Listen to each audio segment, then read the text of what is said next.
All right, well, welcome to lesson 2 for the Transcriptomics channel. So this lesson, I'll be talking about rRNA depletion. This presentation, the slideshow is going to be mostly for wet lab approaches. And then there's also in silico approaches that I will talk about, but that will be in the tutorial part of this. Sorry. So just a little bit of background for those that are new to this. The ribosome is made up of ribosomal RNA, or rRNA, which is the point of this talk. When I'm referring to rRNA, I'm talking about ribosomal RNA. And it's also made up of ribosomal proteins. So the rRNA is actual RNA. It's something that it's really cool, actually, because it's one of the few, as far as I remember, it's one of the few RNA molecules that's actually involved in catalysis. So it's an enzyme, and it encodes information. Actually, it doesn't encode information like mRNA, but it is structural, and it makes up the ribosome, and it's actually makes up a large proportion of the RNA in the cell.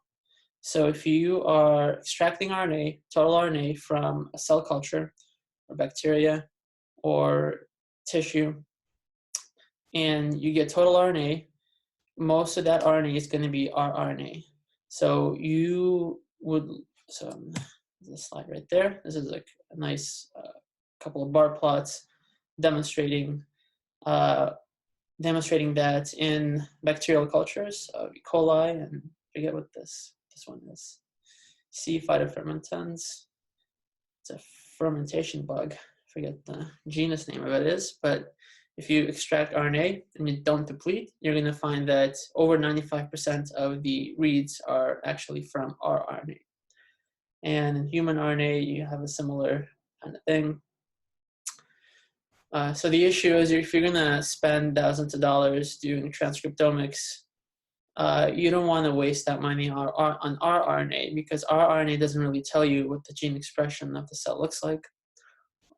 It basically is the same sequence over and over again. It's the 16S and the 23S in the case of bacteria, and it's the 28S and the 18S in eukaryotes, and there's also the 5S. So these subunits are actually not, they're gonna be more important once I talk about the databases that you can use when you're doing your in silico removal of rRNA. Okay, so, all right, talked about that. All right, so there's a couple of kits out there that will allow you to get rid of as much of the rRNA from your RNA samples as possible. So one of the ones that is fairly popular and that I've sort of read in multiple methods in transcriptomics papers is this NEB next RNA depletion using RNase H. What RNase H does is it's an RNase, so it's a ribonuclease. It degrades RNA, but it only degrades RNA-DNA hybrids. So what you do is, if you want to get rid of your rRNA, this kit includes single-stranded DNA probes that will bind to the rRNA.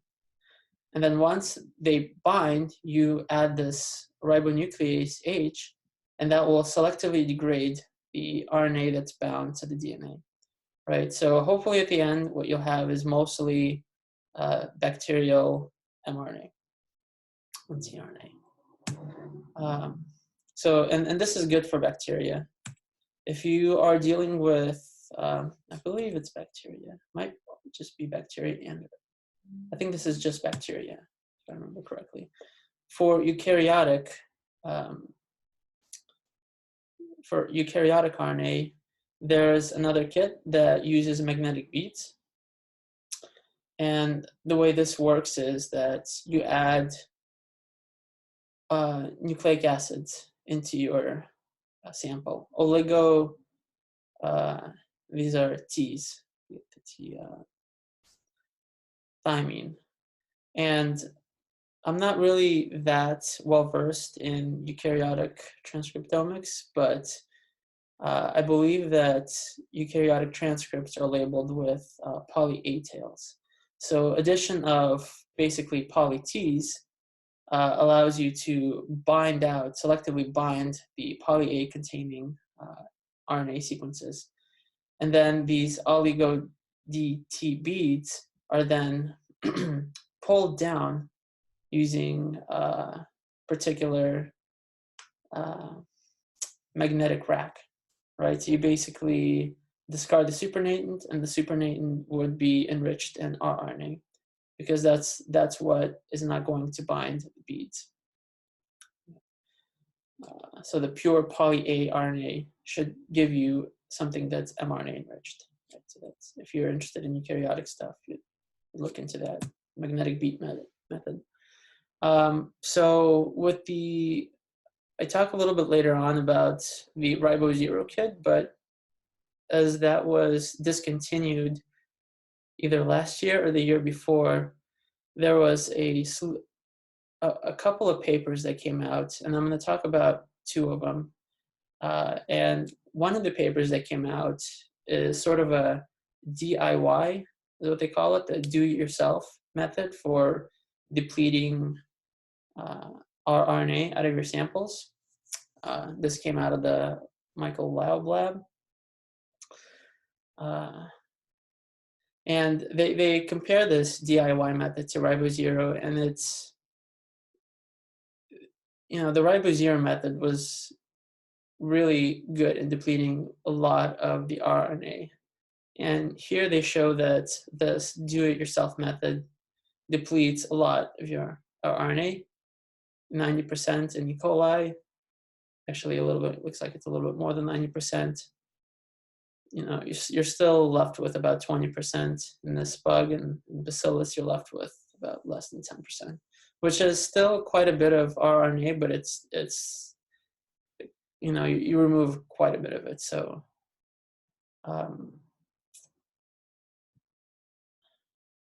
so the way this method works is it's fairly straightforward, actually. You basically just bind probes that are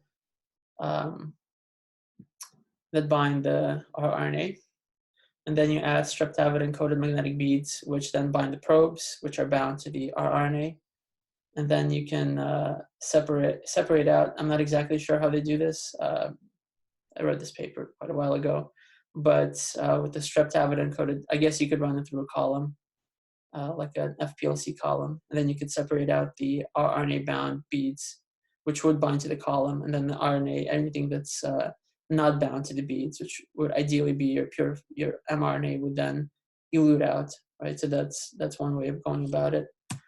Another method that I really like, and I actually kind of wanted to try, is this dash method using Cas9. And one of the reasons why this method is really cool is because it doesn't only work on rRNA. It actually works on any highly abundant sequence in your sample. So that's one benefit. And then the other benefit is that it works on cDNA rather than RNA. So as those who've worked with RNA before probably know, that RNA is really hard to work with because it's really has a really short half-life. It's really easy to degrade. You have to be extra careful with your RNA samples. But once you synthesize your cDNA libraries from your RNA, that DNA is a lot more stable. So it's a lot easier to deal with. So that's another great advantage of this method, is that you take your total RNA, and then you make your cDNA library, and then you apply this method. So the way this method works is that you use the Cas9 protein and something that's called guide RNAs. I'm not going to go too much into the CRISPR right now, because I don't have time for that. But Cas9 basically is a protein that binds a piece of RNA. This piece of RNA is called guide RNA, and then it identifies DNA sequences that are homologous to this RNA, and then degrades those. So if you want to try this method, this is sort of a schematic of how it happens, is you have your RNA sample, you construct your cDNA library, and you apply dash, and then that should deplete your RNA. The way dash works is, I think it requires some shallow sequencing of your RNA sample to identify what the rRNA reads look like and what the mRNA reads look like. Then you use a software called DashIt, or as I like to call it, DashIt. You use the software to identify your off-target mRNA and your on-target rRNA. So basically, to identify the off-target RNA is you provide it with the mRNA reads from your RNA sample. And initially it's going to be a small proportion of your RNA. If you do shallow sequencing, it's still going to be 5 to 10% of all RNA. But what it'll allow the software is to identify the RNAs that you don't want to deplete. And then you provide the rRNA, and the software identifies the sort of the optimum guide RNA sequences, these 25 nucleotide RNA sequences that you would need to synthesize, and these would be your on-target RNAs. And then these are the ones that you would add to your Castline mixture, and then you would treat your samples with that. And sort of this plot shows how many guide RNAs you need to deplete all the rRNA in your sample. So the y-axis shows percent of rRNA, and then the x-axis shows number of guide RNAs. So if you sort of go through this whole method and you synthesize and you create your you generate your list of guide RNA sequences, it's going to automatically spit out a list of 300 potential guide RNAs. So if you pay for 50 guide RNAs and you add that to the Castline mixture, that's going to get rid of 98% of your rRNA. So if you do less, if you want to just synthesize 13 guide RNAs and add that to the mixture, it's going to get rid of 60, 65, 70% of your rRNA. So that's how this works. I think this is really cool. This I haven't really seen this method used a lot, but I'm a big fan of CRISPR, so I like that they kind of took advantage of that. Just briefly, a quick update on what's going on with the Ribo0, since that seemed to be the most popular, especially for the epidemiology kit. So for somebody like me, I deal a lot with samples that have both eukaryotic and bacterial DNA, because I work with endosymbiotic systems in insects. So this kit was actually pretty popular in my lab before it was discontinued. So they recently actually offered a replacement, and I think that they're calling it something else now, the Ribo0 Plus RNA depletion kit. As far as I know, it works the same way. This is basically the general pipeline for, I think, all the Ribo0. You have your RNA targeting, hybridization, then you have your RNA-H digestion. RNA-H, I talked about that. Then you have another digestion with the DNA probe, DNase-1 treatment, and then you have a bead cleanup, and then library prep. Yeah. So there you go. So for those that are sitting on the edge of their chairs waiting for the Ribo0 to be re-released, I think it's either came out or will came out. One thing I will note is that the last time I checked, it's pretty expensive. I don't remember what the price was, but I was in conversation with the sequencing center, and they were trying to get 100 people they were trying to rack up 100 potential samples that they would use this kit on, because if there was any less, then they'd basically be losing money. So yeah, look into that. Hopefully it's not too expensive. Okay, so now that you've completed your RNA-seq, now what? So you've gone through one or more of these methods. and you did your sequencing. So chances are you're still going to have some rRNA in your sample. And if you've tried a wet lab approach to deplete your rRNA, that's going to introduce some kind of bias in which rRNA reads are there. So at that point, I think that getting rid of all rRNA reads would be the best thing to do, because you don't want to introduce any biases in your read mapping. I've actually have seen samples where some form of wet lab rRNA depletion approach was used, and there was still 50% of the reads were rRNA. And I've seen cases where an rRNA depletion method was used and 10% of the reads were rRNA. So it's really hard for me to say exactly what in the sample determines how well the rRNA depletion is going to work. But for this point one, even if you do the wet lab approach, you're still going to want to do an in silico approach, and that's what I'm going to talk about next. Second point is that rRNA depletion sometimes doesn't work.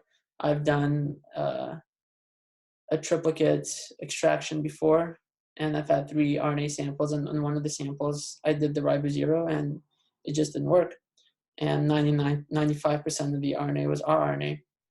So I wanted to salvage that sample just to see what it looked like, and yeah, so you do that by taking an in silico approach. And so by in silico, I mean that you actually have your reads on your computer. You have your FASTQ files that you got back from Illumina, and now you want to sort of extract out the rRNA reads. So there's a couple of tools for that, and my favorite is SortMe RNA. This is a table or figure from SortMe RNA, and they basically demonstrate that SortMe RNA, while it might not be that much better than some of these other approaches in terms of getting rid of all the rRNA as it can, like 99.86% is pretty good, 99.9% is pretty good, 99.5%, 98%. But one of the great advantages of SortMe RNA is its speed. Okay, so for transcriptomics, I sort of put my recommended pipeline of how to go about the rRNA depletion. So if you have your sequences back from the sequencer, if you have your Illumina FASTQs, the first thing that I usually do is I do the QC. I quality trim the sequences, and then I combine forward and reverse, and then proceed with rRNA depletion with SortMe RNA. So 2 and 3 could be exchanged. So if you can actually now, with version 4 of SortMe RNA, you could provide SortMe RNA with forward and reverse reads separately, and then it's gonna filter out the rRNA reads, and it's gonna keep your forward and reverse files separate, and it's gonna, yeah. But if you have overlapping reads, if you did your sequencing and you can combine your forward and reverse reads and get longer sequences back, I would usually do that first. So SortMe RNA uses a set of rRNA reference files, and it's basically a local alignment tool. I honestly don't know how it's able to achieve the speeds that it can. I'm not that well versed in the actual computation of it, but it uses a number of databases, rRNA databases, to compare against your reads. And it uses the archaeal 16S and 23S bacterial, then the eukaryotic, and then a library 5S sequences. And then it compares your reads to these databases and it outputs them. And it's really cool that it keeps track of how many reads map to each of these databases. So if you have, if you're curious as to where your rRNA is coming from, then you could use this. Although if you do the rRNA depletion, then I don't know if those numbers are actually useful at all. All right, so on to the Jupyter Binder tutorial. So hopefully that's loaded up for